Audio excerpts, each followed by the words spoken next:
Live from downtown Detroit, Local 4 News at noon starts now. The meeting they've been waiting for. Today, the family of Novi's Paul Whelan will meet with President Biden. Whelan has been in Russian custody for almost 4 years now. We're going to update you on what we know about the efforts to set him free. And that tops our noon news today. President Biden will soon meet with the families of 2 Americans stuck in Russian jail. Yeah, the families of Paul Whelan, as we mentioned, from Novi, and WNBA star Brittany Griner. They're heading to the White House. Local 4's Nick Monticelli has more on what we can expect today. Nick?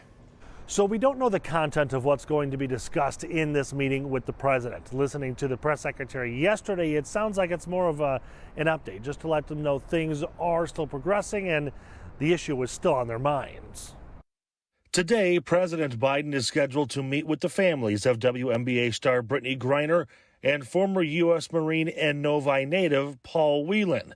The White House says Biden will meet with Griner's wife, Sherelle Griner, and Whelan's sister, Elizabeth. One of the reasons he is meeting with the families is that he wanted to let them know that they remain front of mind and that his team is working on this every day, on making sure that Brittany and Paul return home safely. Back in July, Secretary of State Antony Blinken announced their proposal to Russia, a prisoner swap.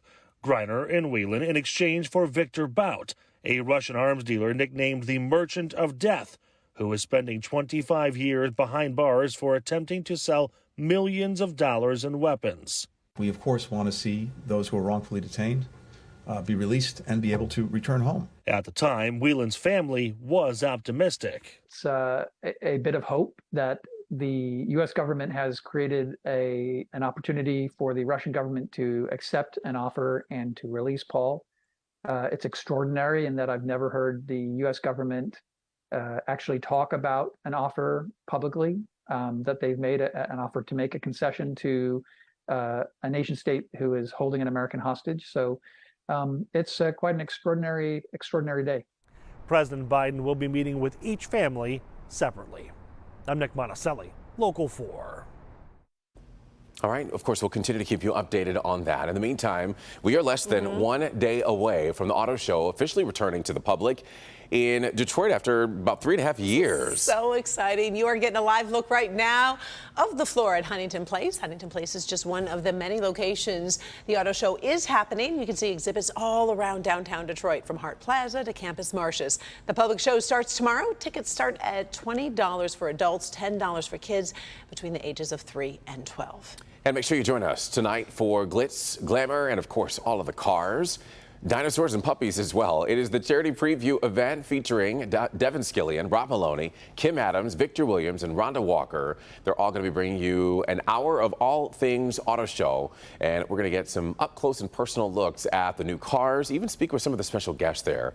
All of the fun starts tonight at 7 o'clock right here on Local 4, and then also on Local 4 Plus and clickondetroit.com. Always a big night in the city, and it's going to be nice because you don't have to worry about weather, right? No. Like back in the day in January, you're like, oh. Yeah, it was always freezing cold, and they couldn't do it indoors and outdoors, but they are doing it indoors and outdoors this year and moving forward. So, of course, we need to keep updated with the forecast, which is looking good. Brandon? Well, I had to take the sideways blowing snow and the sub-zero wind chills out, so we're looking good here in Metro Detroit. Looking good right now, even with clouds around. Harmless clouds, middle upper 70s to near 80. It's only 70 up in Sandusky, but 75 at Metro and Howell, 78 Flint, 79 degrees Port Huron and Lapeer. And these temps are a good 5 to almost 15 degrees warmer than we were at noon yesterday. Again, high harmless clouds, no wet weather coming in. Temperatures on our way into the lower 80s. Good 5-10 degrees above average, very summer-like. And your evening plans, whether it's charity preview or maybe you've got a high school football game. Sunsets at 7:41. We're featuring Castech, Detroit King, our 4 Frenzy game of the week. But it'll be upper 70s, falling through the 70s this evening and dry. More on your weekend coming up. Thank you very much, Brandon. The man accused of planting cameras in the bathrooms of several local businesses in the Ann Arbor area is back in custody and facing some new Really disturbing allegations. Ann Arbor police say they arrested Eric Morton once again after finding evidence he had taken videos from inside the bathroom of 2 more businesses. The videos were taken between July 22nd and September 6th from the Starbucks on Plymouth Road, as well as the Hampton Inn over on Jackson Avenue. Morton now faces 13 new charges, with his arrest coming just days after he posted bond from his last arrest. Right now, he is being held at the Washtenaw County Jail and is likely to face a judge tomorrow. A Detroit mother is now facing charges in connection to a shooting that killed her 8-year-old daughter. Police say the girl's 10-year-old brother actually was the one who found an unsecured loaded gun while they were home alone, he and his sister, and fired that gun, hitting her in the neck and shoulder. This was Tuesday at a home on Hayden, right near Joy Road, that's on Detroit's west side. The girl was brought to a local firehouse and then taken to a hospital where she died. Her mother is pictured here. This is Erica Graham. She's now charged with involuntary manslaughter and child abuse. She's currently being held on bond. All right, now to a huge investment downtown Ross Estate and the Illich organization plan to invest $190 million for a new hotel next to the Little Caesars Arena. The plan includes a nearly 300-room hotel and 30,000 square feet of street-level retail and restaurant space.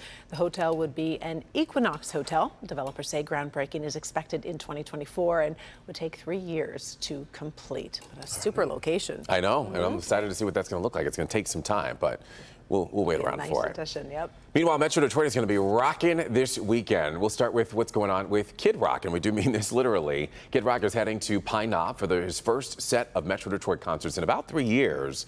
Rock and his Twisted Brown Trucker Band are playing today and tomorrow. Got a bunch of friends going there tonight. Jealous. He is joined by the band Foreigner in the opening slot. The shows are essentially sold out, but resale tickets, as we know, come by. A handful of premium platinum seats are still available on Ticketmaster if you're interested. And then in downtown Detroit, they're going to be rocking as well, where the other Rock is performing this weekend. Well, the infamous slap is why we probably have 3 shows. This is his first time in 5 years since that infamous slap at the Oscars by Will Smith. Comedian Chris Rock back in Detroit. He's got a 3-day set.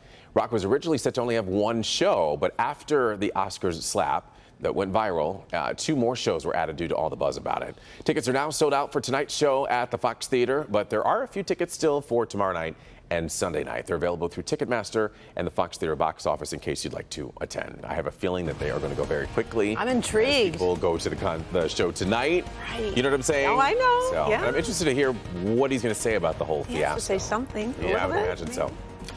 All right, so to come here at noon after a tornado that we often see images of badly damaged buildings. But for one Michigan man, the tornado in Gaylord took apart more than his home. He shares his story of survival. Coming up next. But first, honoring a queen, a 14-hour wait in London just for a chance to say goodbye to the beloved monarch. That's coming up next.